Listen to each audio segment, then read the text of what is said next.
This is not an easy episode. To prepare for this episode, I have to think about mistakes I've made, and I have to remember some of the worst times we've had with food allergies. Knowing that things I did, even though they were accidents, may have caused these situations makes my heart ache. The mom guilt is real, and exposing my incompetence to all of you and the world, it's hard. But let's just say I'm so thankful that all the situations turned out well, and we can now just call them learning experiences. So whether your little one has been newly diagnosed or you've been at this a few years, I hope this episode helps you. And please know, I don't share this to scare you. I'm hoping to show you that nobody is perfect and to help you learn from my mistakes so you don't have to. Let's get to it. Hey food allergy mama, if you're here, you've likely experienced the scary and lonely food allergy diagnosis with your child. Unfortunately, food allergy parents aren't taught how to navigate the food allergy lifestyle, and it's easy to feel alone and discouraged sometimes. But I'm here to show you that food allergy life doesn't have to feel restrictive, scary, or isolated. I'm Corinna, and I'm a 17-year food allergy mom and food allergy coach at Friendly Pantry Consulting. I specialize in making food allergy life safer and less worrisome for food allergy families like yours. I'm not perfect, but over 17 years, I've learned a lot the hard way, and I'm sharing the secrets and resources you won't hear anywhere else that will help you feel confident living with food allergies faster and easier than I did. From introducing allergens, travel, navigating school, and educating friends and family, this podcast will give you the essential tips and strategies you need to help your food allergy child and family thrive. Welcome to the show. So if you've been here a while, you may know that I've already done an episode about this, so this is an expansion to that earlier one. It's one of my most listened to episodes, so I recommend that you go back and listen to episode number 2 because there's some really, really important things learned in that episode. And of course, there are vulnerable stories too. I probably get even more vulnerable than I do in this episode, so definitely listen to that right after this. The first mistake I want to talk about is assuming that teachers know how to navigate food allergies in their classroom. So I have a lot to say about school and food allergies, and as of recording, my allergy daughter is in grade 11, and I just have to say that out of all of the 14 years of school, which includes kindergarten and 2 years of preschool, we have maybe only had 3 teachers who truly understood the importance of food allergy management. Even then, they may have understood how to use an EpiPen, but they still didn't fully consider inclusion in the classroom because food is everywhere at school. Now, I am not about spreading fear, so I don't want you to be afraid of school.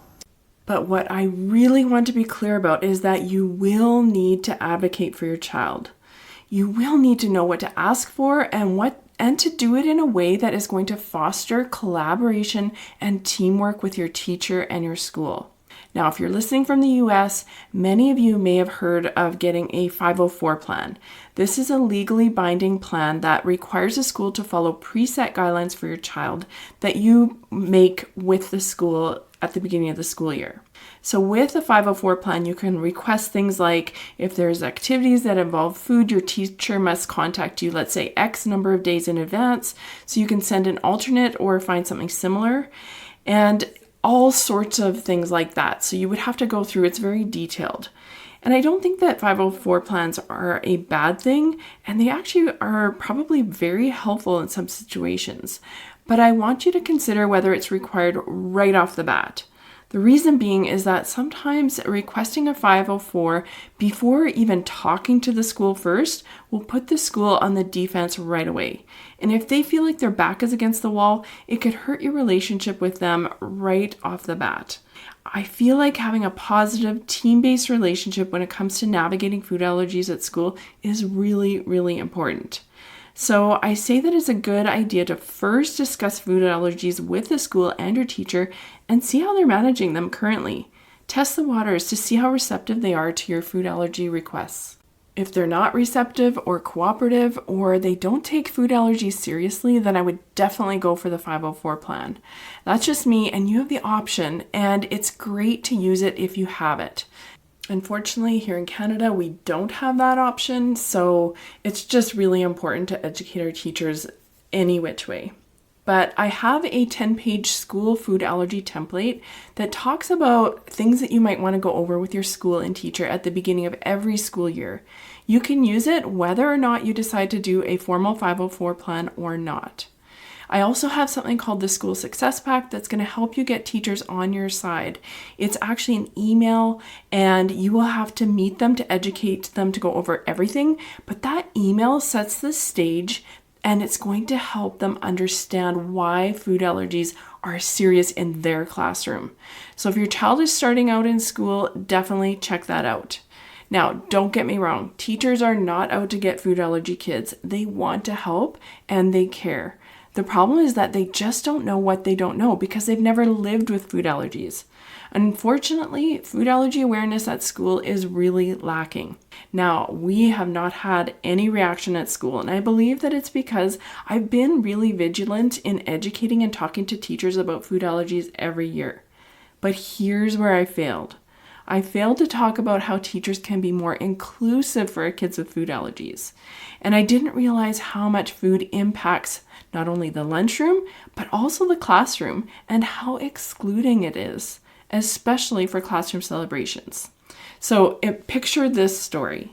My daughter was about 5 or 6 years old, and while school was not her favorite place, she definitely enjoyed parts of it, like playing at recess.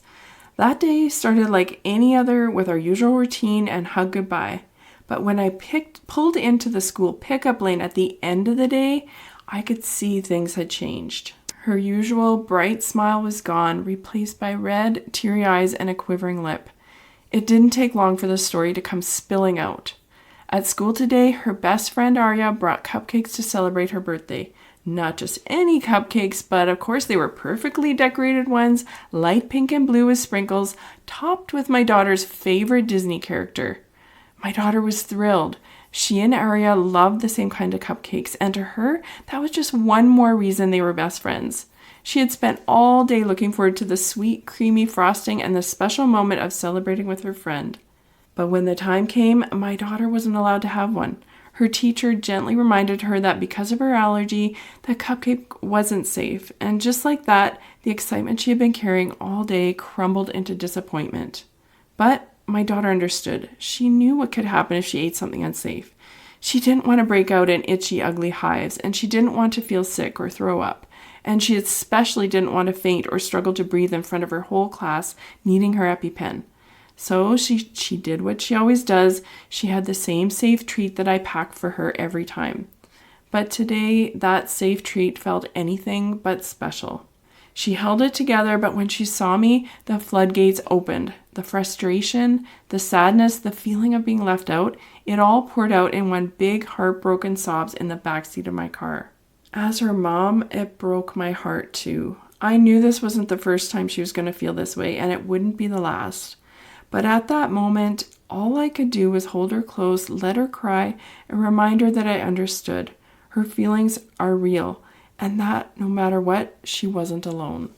After this event, I was determined to educate teachers not only about the safety aspects of food allergies at school, but also the inclusivity aspects as well. It was a lesson learned, and even so, it was still a work in progress over many years.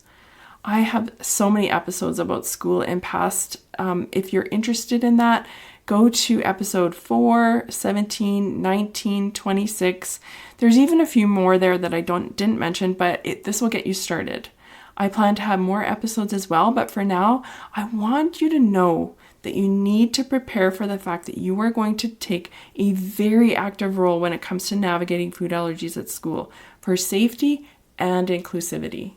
Myth or mistake number 2 is going to a birthday party without mentioning allergies and quietly bringing our own food. In the beginning of our food allergy journey, it was hard to know when I was asking too much of others. I really didn't want to ask them to adjust their party for my child, but I didn't know how to keep my child safe without sounding a little demanding because I didn't know what I was doing. So in the beginning, to avoid ruffling any feathers, I was hoping to just quietly bring her own food and then stay and watch my daughter to ensure she didn't put allergens in her mouth or have any type of reaction. The problem was that once I got to the party, it felt really awkward because I would bring her own food and people would ask all sorts of questions about why I was doing that. It was uncomfortable because I was just hoping to quietly work behind the scenes and keep my daughter safe. But if the parents didn't ask about it, then the kids usually would. And it would draw a lot of attention, and it was exactly the opposite of what I wanted. So instead, I started to change a couple of things. One is that I would talk to the birthday party host so at least they would be aware of what I was doing and why. And I never expect them to accommodate my child's allergies. But when they know what I'm doing and why, it really helps them to decide if maybe there's one or two things that are safe that they could actually serve to everyone, or that little things that they could do that they would want to help with. Not only would this keep my daughter safer, but it would allow her to be included too. And of course, it doesn't happen every time, but when it does, it's so helpful and appreciated.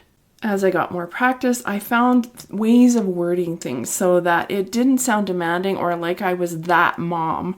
It took a while to get there, but it was worth it.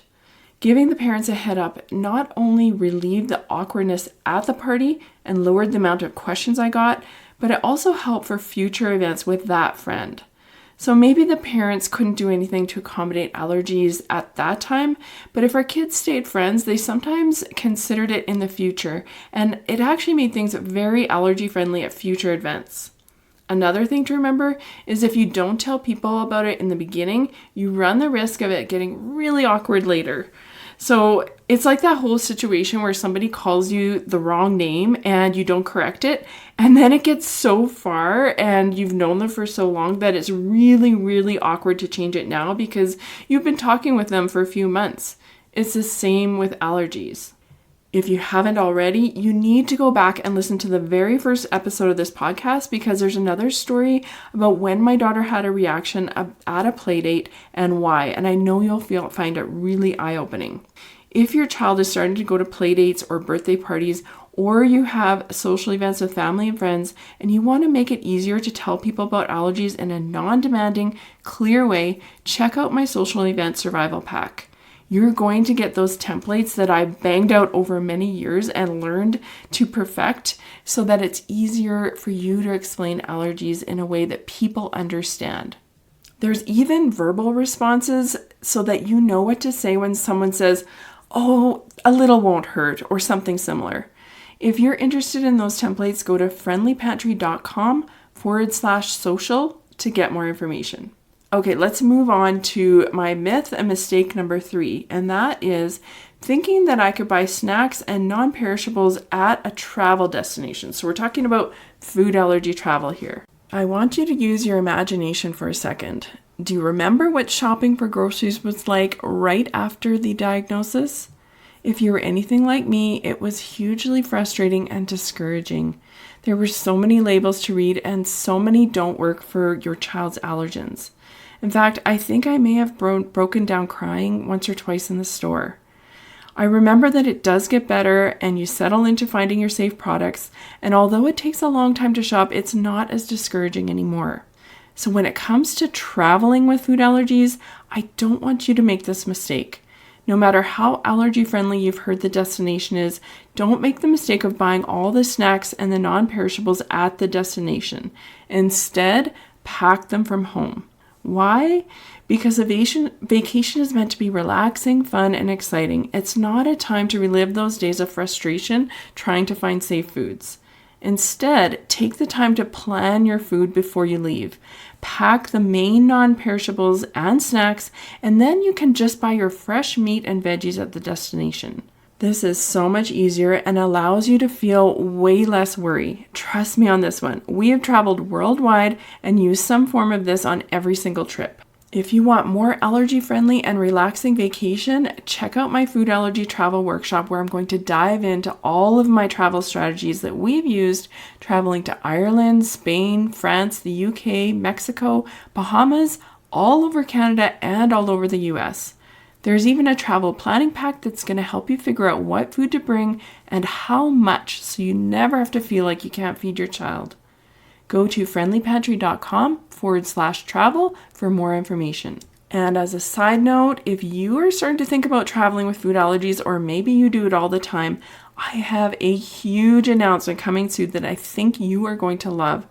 I'm still working on things behind the scenes, but I will be announcing that as soon as I can. So if travel with food allergies is something you are interested in, stay tuned to future episodes. You won't want to miss it. Of course, the myths and mistakes that I talked about in this episode are not the only ones. There's way more out there, but I really hope that this episode has helped you, and I'm sure I'll be doing more of these as time goes on. Let me know what helped you the most. Was there a myth that you were worrying about? Send me a DM on Instagram and let me know if this was helpful. Also, let me know what topics you want me to cover in future podcasts. I can't wait to hear from you. Just go to @friendlypantry on Instagram. Thanks for listening, and bye for now. Before you go, Mama, if you love this episode and want deeper support, head over to friendlypantry.com to see how we can partner together to keep your food allergy child safer and worry less. There's no need for wasting time searching all over Instagram, TikTok, and the web to get the practical knowledge you need for your family. While you're there, grab your free Food Allergy Kids Empowerment Guide or the newly diagnosed checklist today. Topics are not medical advice and are the opinions, views, and property of Friendly Pantry Consulting Incorporated. All rights reserved. Always contact your board-certified allergist, immunologist for health advice.